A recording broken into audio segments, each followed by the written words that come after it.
app, gano'n naman kaliit ang kita. Kung gaano kamahal ang pamasahe sa mga ride-hailing app, gano'n naman kaliit ang kita ng mga driver. Ang ilan sa kanila halos hindi na umuwi para may taguyod ang pamilya. Ang kwento dokumentado ni Charina Guevara. Grabe oh. Mas malaki pa kinikita ng mga minimum dito. 48 hours. Tingin ng marami, malaki ang kita ng mga driver ng TNVS. Bukod kasi sa mas mahal ang pamasahe kumpara sa taxi, may surcharge pa na tinatawag. Pero kabaliktaran ito sa tunay na buhay nila. Para kumita, may mga tsuper na wala nang uwian ng bahay. Walang preno sa pagkayod. Walang bitaw Grabe. sa kanilang manibela. Kung ganyan, walang uwian, nag-green GSM ka na lang. Malaki pa kita mo. Kuya! Si Chimley Makasinag, 8 taon ng TNVS driver. Wala po. Dati, 2,000 malinis. Ngayon, nakaka-uwi na lang ako minsan na 1,000.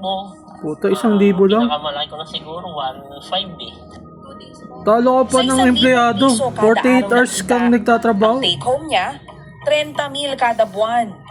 Pero dito niya 1K pa na? ibabawas ang buwan ng hulog sa sasakyan na halos nasa 19,000 piso. Kasobrang tuman na.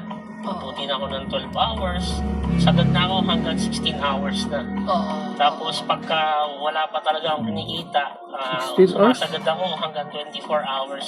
Puta, 24 And then, hours? Katulad ngayon, Kawawa.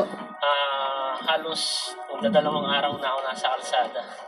Otomatikong nakakaltasan ng 20% ng 2 days bawat na? booking na natatanggap ni Chimley na Kawawa. napupunta sa ride-hailing app. Idagdag mo pa dyan ang mataas na presyo ng gasolina. Kaya kailangan makarami ng pasahero sa araw-araw. Ride-hailing na lang kumikita sa inyo sa gasolinan. Malapit na ako sa bahay. Hindi ka pa rin uuwi? Hindi pa umuwi. Bakit Naghihintay lang ako ng booking. Kasi wala pa akong kinikita. Wala, hindi na Ipupos nakakaligo ako si Pops. saka sa kotse. So hanggat hindi mo nakukuha Yung yung 1K na neto, di ka uuwi. Opo. So kung di po kayo umuwi kahapon, saan po kayo natulog? Dito sa kotse.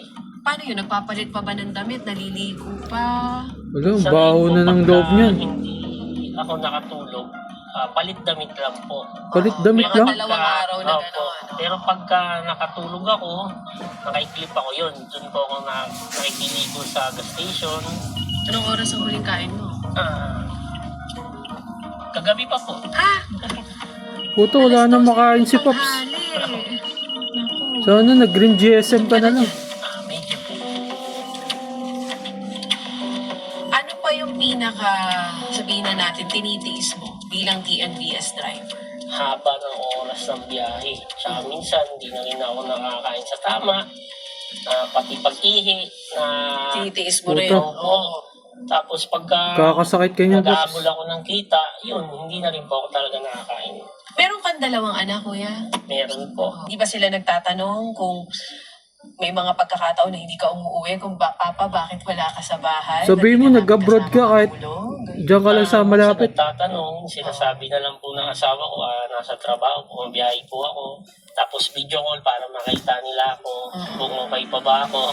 Titiis ko naman din po kasi para sa kanila naman ginagawa ko.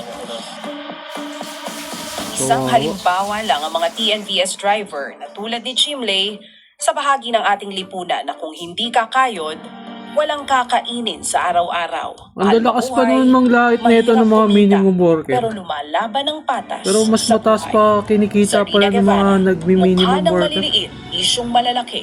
Dokumentado. Grabe. Mga kapatid, Jig Manikan po. Pagdating sa mahalagang balita Wala, sa lipat loob na at kayo sa labas Green ng bansa, GSM para dapat maligtas kayo una sa lahat, kahirapan. mag-follow at mag-subscribe